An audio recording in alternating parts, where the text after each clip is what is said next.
Alright, so we'll go about this a different way. I'm on my phone. Hopefully it'll stay live. It won't cut me off. I don't know what's going on with my home computer, but it's what it is. I'm not going to let it get me upset like I used to do. Doesn't do no good. Doesn't fix the problem. So we'll just move forward. So, hope you're all having a good day. Sorry for the inconvenience, the in and out, in and out. Apologize for that. Nothing I can do. It's all out of my control. But last week we talked about self-sabotaging ourselves.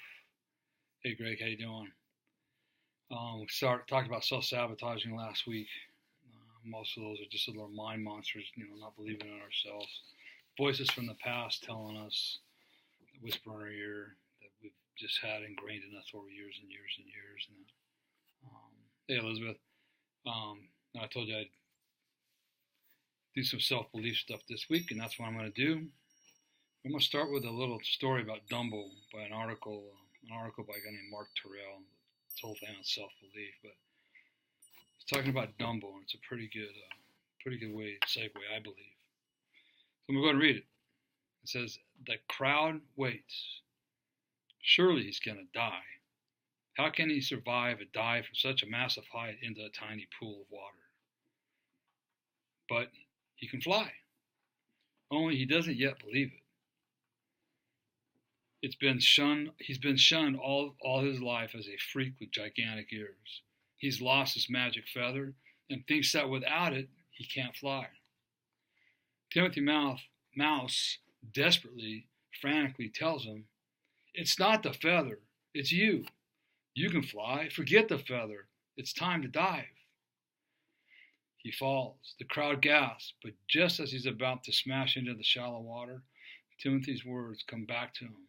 It's you, Dumbo, not the feather. And at last he flies. He doesn't need the feather. Finally, truly believing in himself, he escapes the captive circus. See, Dumbo believed that. Hi, Deanne, how you doing? Dumbo believed that the only reason he could fly was because of this magic feather, when all along he's been given this God-given talent that was only given to him, that naturally he could fly. That's why he had these big ears as an elephant. Once he realized that he had that power within him, then he no longer needed that feather. So I'm just wondering, what feather are you all holding on to? And whose voice are you listening to? Those voices and that feather, they worked for a long time for a lot of us. They did for me. Matter of fact, they got us to where we're at today.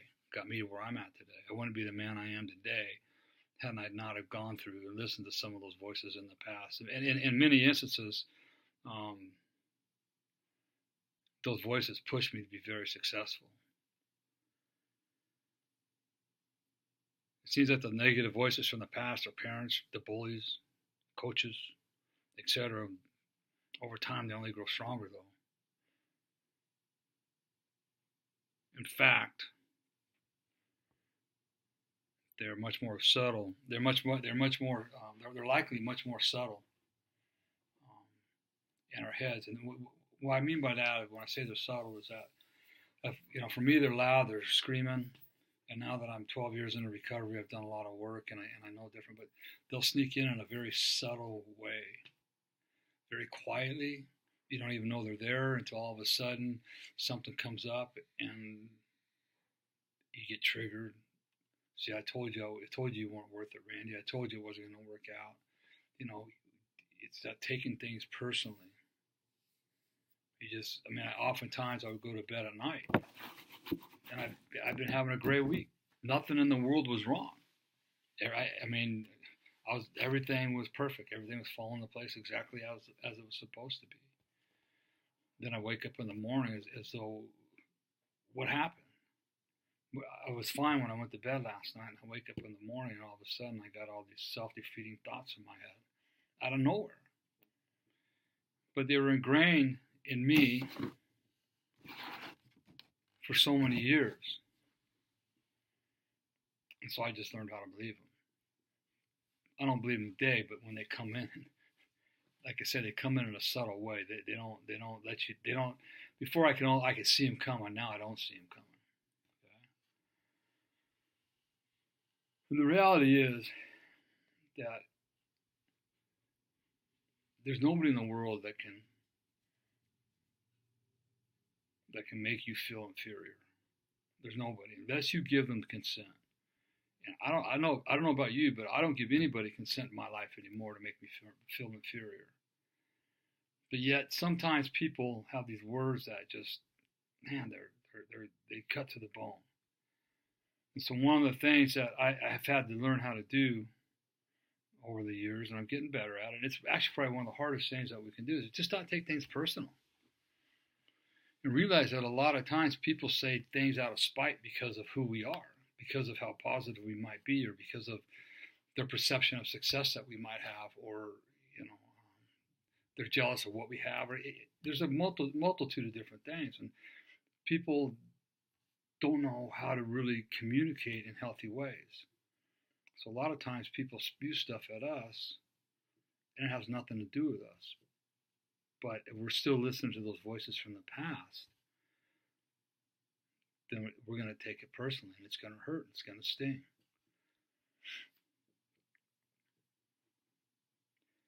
You got to remember, just because you might have played host to them in the past, it doesn't mean they have an open invitation to show up whenever they want to. Okay, remember that for years they might have been bugging you, and we allowed them in because we didn't know any better, and sometimes we didn't even know we were allowing them in. But just because they had that open invitation in the past does not mean they can come back anymore. They just can't walk in whenever they want. In fact, they don't have an open invitation. And one of the things that I've had to learn how to do is, if I don't cut it off, I'm to the point right now where the minute a negative thought comes in, immediately, if I entertain that negative thought, I'm done. If I just entertain it for a second, then it gets in the door, and now I'm in a war. Now I'm in an emotional, spiritual battle with this negative thought. And sometimes I get out of it right away, but generally it takes me 2 or 3 days to get out of some of these mental battles if I allow them to sink in. This is part of the spiritual abuse that happened to me as a child. It's probably the deepest wound that I have, the hardest wound to overcome. But I'm overcoming it. So, what are some of those self-sabotaging thoughts that we might be hearing? Well, can I really do this? Can I really do what's out in front of me?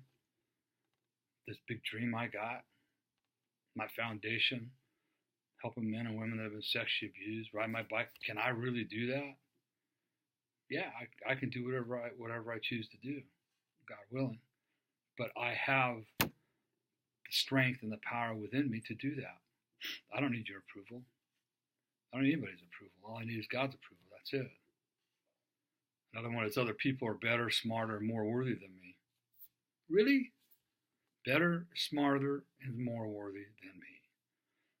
So if those thoughts come into your mind, I want you to ask yourself 2 questions.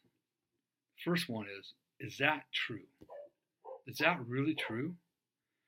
And we might want to tend to say, well, yeah, look at the success he has, or they have, or she has, or look at all they have.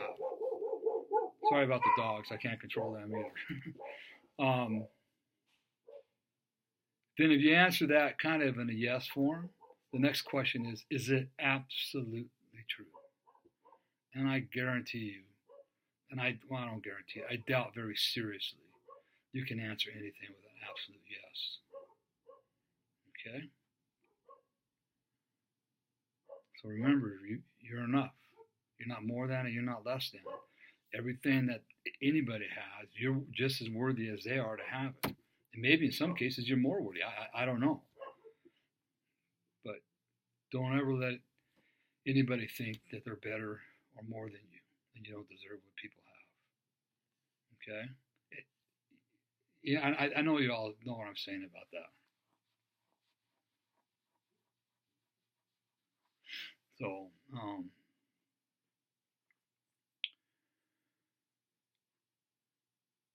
what will other people think if I do or say this? What will other people think if I say or do this? Okay? What does it matter what they say? As David says on here, the only thing that matters is what Jesus says and what God says. But again, some of us are born in a bad situation and we have these negative thoughts that we got to battle every day.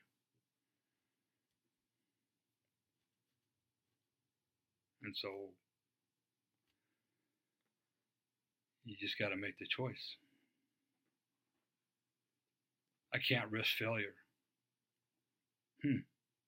Well, think about this.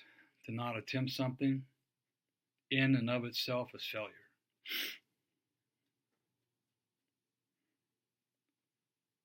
In and of itself is failure. Thanks, David. Okay, so if you don't take chances, if you don't try, that is the only way you're going to fail. It's success is for others, but not for someone like you. Success is for others, but not for someone like you. Who told you that? And again, is that true? And what is success in your eyes? That's another thing we have to look at, is what is true success in your eyes? Is it money? Is that really successful? Well, maybe that's one level of success. But that level of success didn't bring me and doesn't bring a lot of people true happiness. So what is success in your eyes? I think we all have to take a look at that. I don't know what it is in your eyes. I'm not going to tell you what it should be or what it shouldn't be. That's your choice. So then how do we go about changing? Well, I'm glad you asked. Remember that self-belief is learnable. Self-belief.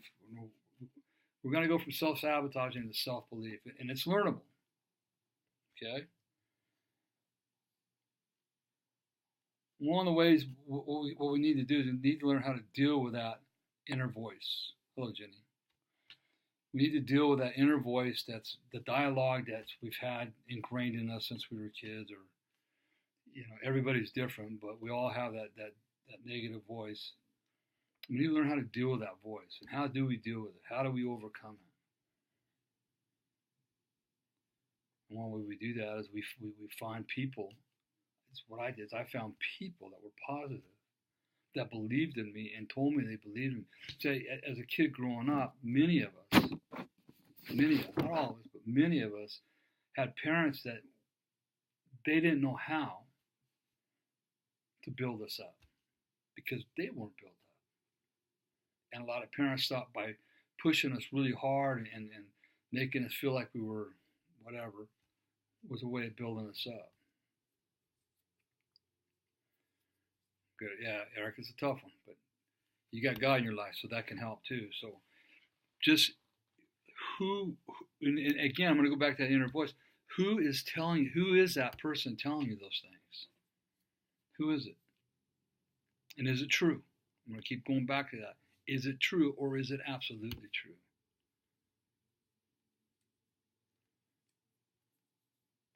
So we need to be reminded by, for me, it was my mentors and my sponsors that I had and that I still have that remind me that you are enough, Randy. You're not more than, you're not less than, you're lovable.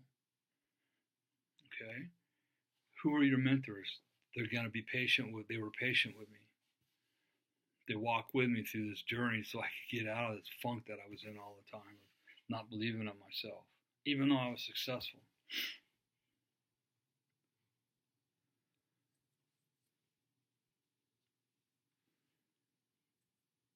So, sorry, I just saw something on here. I apologize. So you need to surround ourselves with really positive people and flip a weakness into a strength. Look, this is the ironic thing. When I was in high school, I never wanted to be called on. I hid behind a pole with don't call me in school. I didn't want to talk publicly. I didn't want to do none of that. So that was a weakness of mine. They used to call me Mumbles. And I still get a little mumble a little bit. They used to call me mumbles because I wouldn't talk clear because I didn't think my voice mattered. And so I took my weakness and I turned it into the strength of being able to talk to people publicly, do this kind of stuff.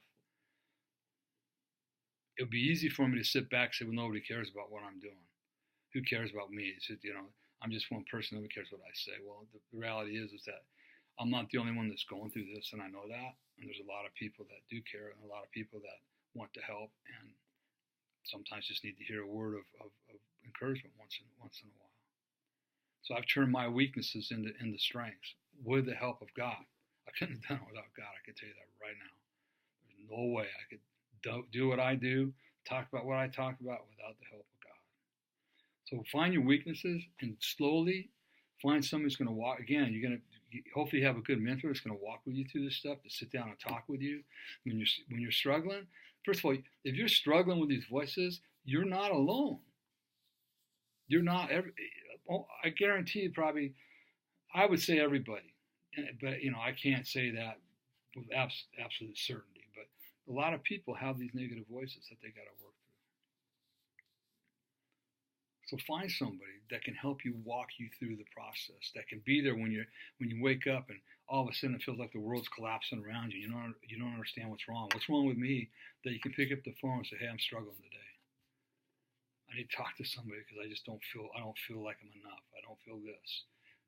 Okay, that's when you need somebody to journey with you. Somebody to find that weakness you have and help turn it into a strength. Another thing they say to do is develop your superpowers. Okay? Superpowers. One of them would be to prime your mind with positive words before you start each day. So get a list of affirmations. Right? Put them on your shower, put them on your mirror, put them on your refrigerator, put them on your door, put them in your truck, put them wherever you got to. But prime yourself with positive affirmations.